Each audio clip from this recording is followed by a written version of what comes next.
Teie ülesandeks jääb kirjutada milleski, mis juhtus teie minevikus. Kunagi ei saa aru, kuhu Preili Bamford vaatab, sest üks silm keerleb nagu purr. Kõik te saate ühe tähestiku tähe.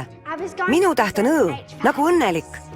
Olin mures, et ema, isa ja rikas onu Brian olid unustanud, kuidas õnnelik olla. Võib-olla saan mina neid aidata. See on Douglas Benson. Kas sa oskad saladust hoida? Ei, ma tulen teisest dimensioonist. Kuidas? Siin tuleb gravitatsioon mängu. Kuidas? Ma hüppan puu otsast alla. Udupeen.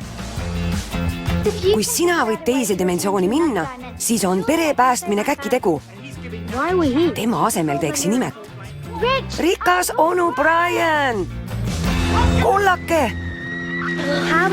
Kuidas ma saaksin oma pere päästa? Ai, mis sul viga on? Mul on omad moodused.